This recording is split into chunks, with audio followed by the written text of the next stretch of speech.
Hello, everyone, and welcome to MyCHN podcast, Health Conversations Without Barriers. This is Mariela and the marketing team. Hi, all. This is Olga. Hi, I'm Benjamin. And hi, I'm Lulu. And today we actually have a very good episode. I think we're actually very interested on this, and it's about AI companionship. So we've all seen it in movies, right? So why don't we start with where you've seen AI companionship, and let's just start with that question. Where have you seen that?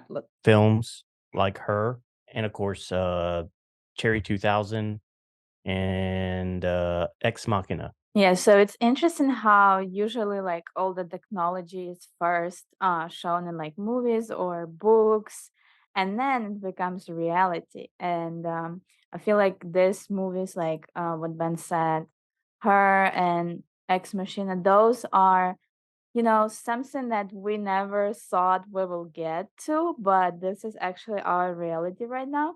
And yeah, it's interesting how that's turning into, a real thing. Yeah, same here. I've only ever seen it in films like that. I happened to watch Cherry 2000 yesterday, and yeah, it's only films that like were exposed to these things, but now it's becoming a reality, which is very interesting. If you don't know what we're talking about, those movies, Her, Cherry 2000, Ex Machina, and I'm pretty sure I just butchered that. But it's a robot, or it's just AI, which is like a software.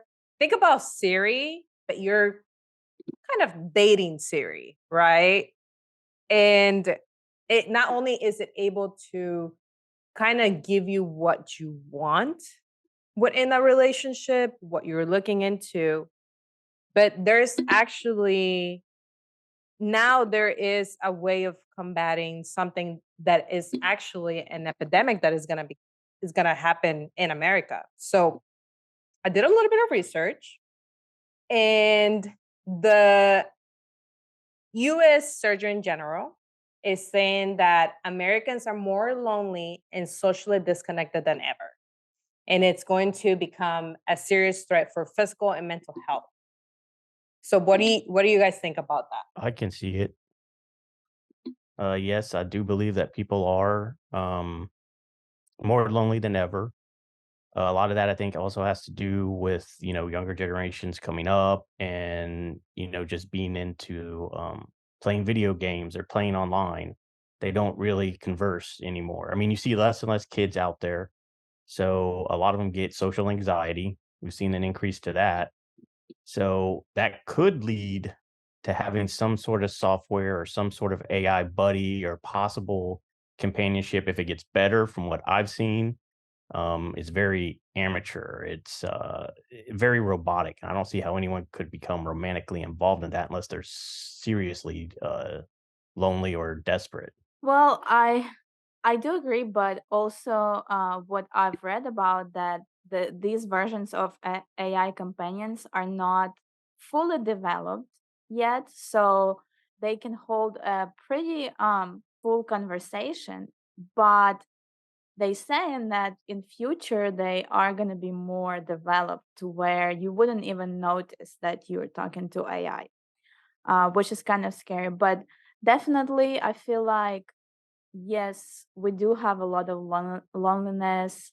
And I think maybe COVID was a big part of it, where we were all forced pretty much to isolate. And now a lot of people have that social anxiety, and it's hard for them to actually find friends or anyone to talk to. So I was even going to connect it to just the fact that, like, since we've started having more technology in general, there's just been a very big disconnect with, like, actually interacting physically with people, which does cause loneliness. Like, I remember, like, when I was growing up, I didn't really grow up with a phone. It's just because it wasn't invented yet. So to an extent. And then like I would go outside and have to play with people like in my neighborhood. So like there was also just that. But then as like by the time I got to like fifth or sixth grade, the phone was invented already. And then but like it wasn't super advanced. So you still had to interact. But as we've got like we now have social media, we have all these ways, like you can talk to people while you're playing video games. So like you don't really need so by far like to like say that you need like physical companionship. But I think that's where the disconnect with AI companionship comes to, because they can't give all the emotion that a human being would actually give. So yeah. At least not yet. But yeah, that does raise another question is they are as AI is now, as far as chat and stuff goes, even if they get to a point where you can't tell the difference between them and a real human chatting, it doesn't really offer you the physical connection that you can have in a real relationship. Actually, good point, because think about as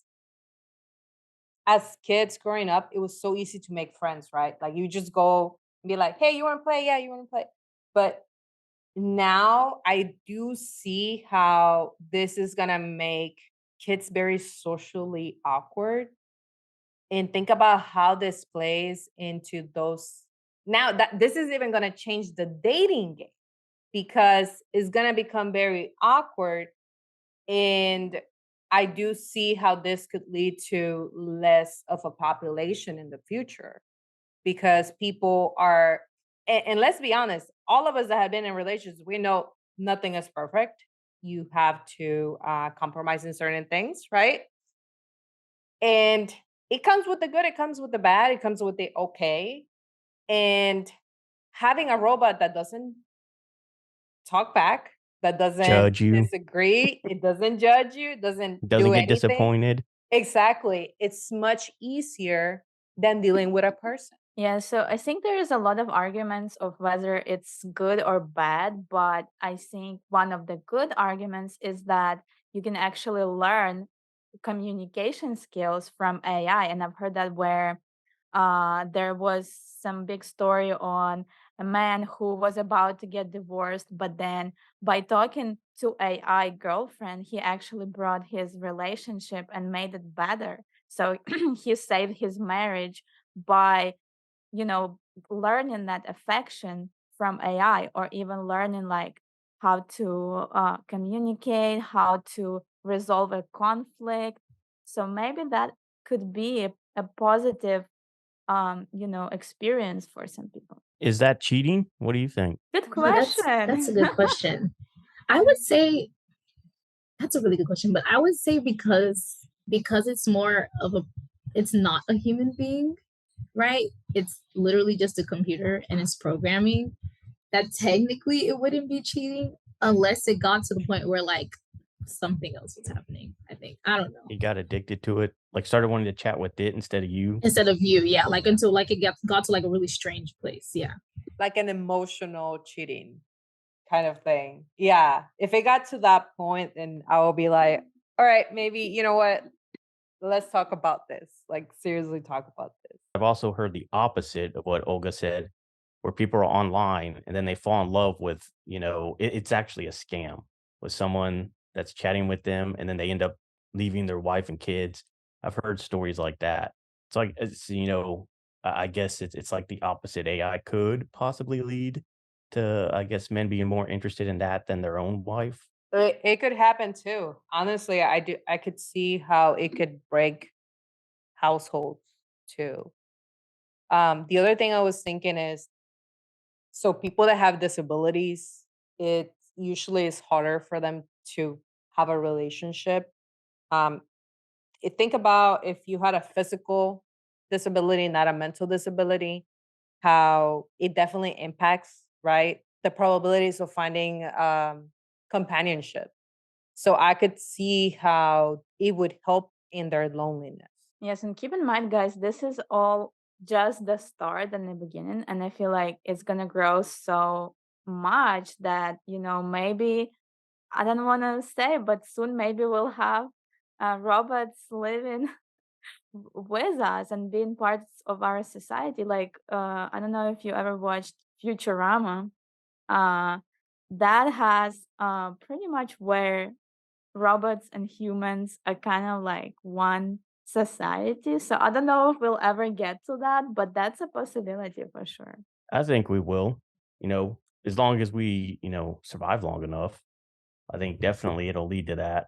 And that just brings up a more interesting question is what are at that point, if these artificial intelligence, these become like a physical form, and you can't tell the difference between them and other humans, um, where's that going to push society? Especially if we keep going down where we're socially awkward, or we get social anxiety. Uh, are you going to prefer to be with something like that other than a human? Or will we only get together if we have to procreate? Ooh. That's a good question. I was actually, thinking. Go ahead, Lulu. Go ahead. yeah, I actually, there's something that's been like on Twitter for the last couple of days. It's like a picture of Elon Musk with like a robot person. I don't know if you guys have seen that, though it was AI generated, but like people really didn't know if his girlfriend was this computer. Like apparently they're working on like a physical robot, but they don't know if it's true or not, or if that. But they said like that picture was AI generated. But I just feel like it's definitely gonna get to that place eventually where like right now it's only like chat box and like stuff like that. But like, will it get to the point where it's like a physical robot that you can see? Then do you actually really need a person to be with? Yeah, that falls into that movie Cherry 2000 that you saw. It's been a long time since I've seen it, but I think the story is basically he's in love with this robot that's a companion robot. She breaks down, and he has to go to this warehouse that's across this land to find a new copy. So he hires a mercenary to help take them. But the story of the movie involves in what's better, this artificial love or a real person. I was thinking if it does get to that point with their actual physical, I was like, I would like a nanny, because I was like, if she could do like the cleaning after, I'll take care of the, let's read this, let's learn this, could you change their diaper? I feel like I could have, because when you read about super wealthy moms, they have 2 or 3 people that help them with their kids. So I said, of course, I could be a full-time worker and a full-time mom if I'm able to have that help. So if society goes towards that, I'll be like, yeah, I could have 4 kids, 5 kids. You know what? Let's see how many I can get if I can have that help, because that would be so much easier. I'll be fully rested when I wake up. That brings up another question, though, because then you're not really raising your kid, the AI is. And so then that's No, going to get them to adapt no, more I to want the AI. AI to take care of the dirty diapers, the cleaning of the house. I'll take care of the kids. So that Mhm. sounds a little bit like our future, but they're Yeah. actually what we have already. There is an app for parenting, so AI made for kids to act like their parents. It's called Miko Parent, and I believe it helps kind of manage kids and talk to them, and and I think like if there's any emergencies, um also it can be helpful. There's some other apps that are already out there. One is the iGirl, which is a virtual girlfriend. They're our sponsor today. They're not our sponsors, but hopefully they will be. There's another one, Lovazo, which is for senior people, which I think can be really helpful. Senior people, they like some of them are probably lonely and don't have many people to talk to. So that one is very helpful as well. Uh, the other one that I really wanted to talk about is named Replica app, and it was actually based. The idea behind this app was based on the episode of Black Mirror. I don't know if you guys know, the Black Mirror is a little bit like futuristic, kind of shocking TV show, and there was an episode called "Be Right Back," in which a woman lost her husband, and she created an AI um, person based on her husband qualities and characteristics. So pretty much all of the messaging that she had with her husband kind of generated this personality to replace her husband. It didn't end very well in the end, but that was the idea of what the actual app was created. So Replica, where you can create your companion and give them a characteristics that you want, and act them have them act as a certain person, character, even like you can create like a famous person or historical figure and kind of talk to them. So I thought that was interesting, and actually tried it out. I don't think I really enjoyed it that much, but I feel like if it'll develop a lot more, I think it'll be better.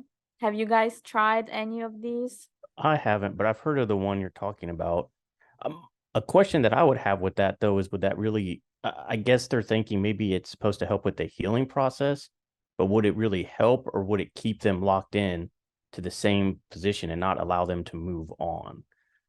So I don't know That how was I my feel same about. question. Yeah, I don't know how I would feel about that. There's a process, right? What's it's grief like there's The a grieving process. process, yeah. So actually, I also found out that I found a word. I don't even know how to say the word, but it's called like onomatopoeia.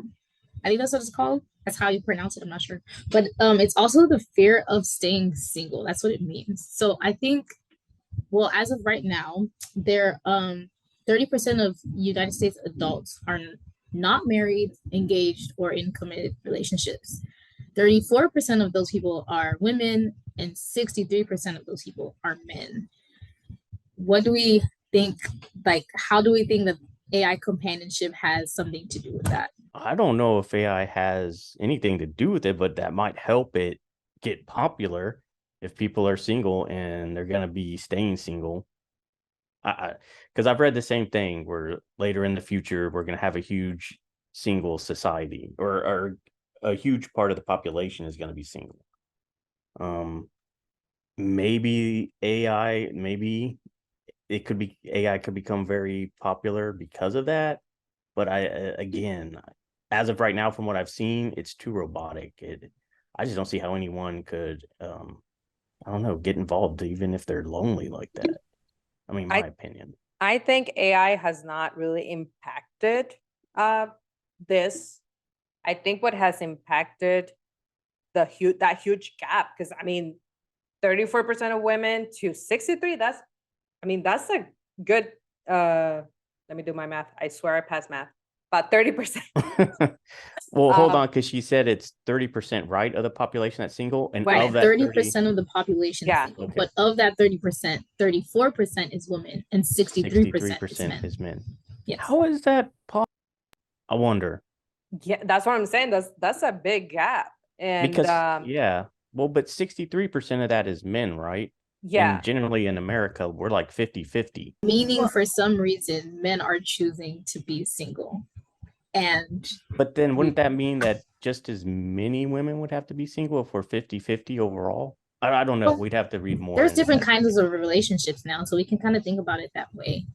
But So that's what they're for saying. me, I think that the reason behind this is the lack of communication between male and female. And I think if you've ever been in a relationship, you kind of know that how hard it is to get to like common sense and really understand each other's feelings, needs.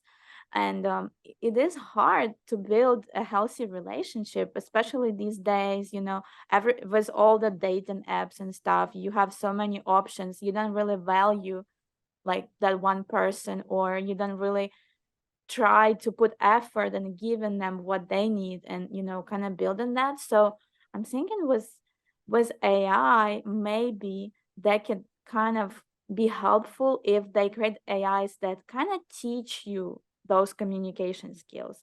That, for example, AI acts like a female, and in a healthy way expresses her needs, like, and kind of teaches you how to approach a woman, and how to kind of build that connection.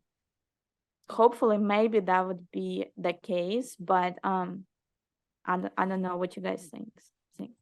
I also think that kind of in addition to that, that more people, I feel, well, I'm only speaking about like what I think I know, but more men feel the need to like wait a little bit longer before they kind of put themselves into a committed relationship, just because we as women sometimes may ask for a lot, so they feel like they might have to be a little bit more financially stable, or they need to have this and this and this set in place before they put themselves in a relationship. And then by that time, they're like they've kind of like advanced in age.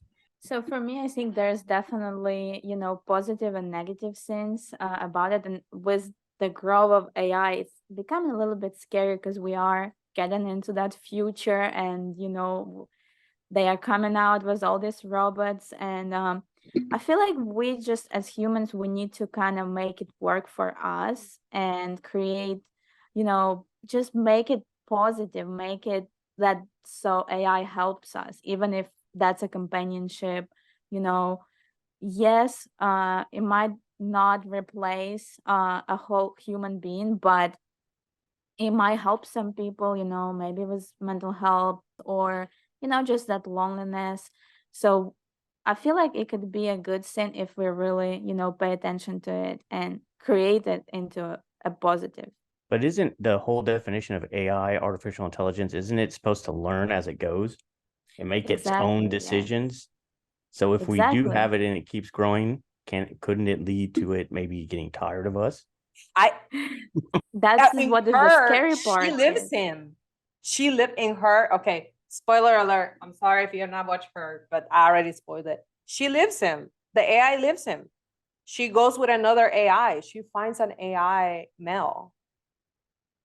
The AI female finds an AI male. She lives as a human. Yeah, it can possibly be that advanced where it will make its own decisions. And Imagine whether a robot just leaving you. Oh, getting broke. Oh, yeah, it breaks up with you. Yeah. So now you're rejected by human partners and AI. Dang, that's brutal. I think we that's need to our find, future.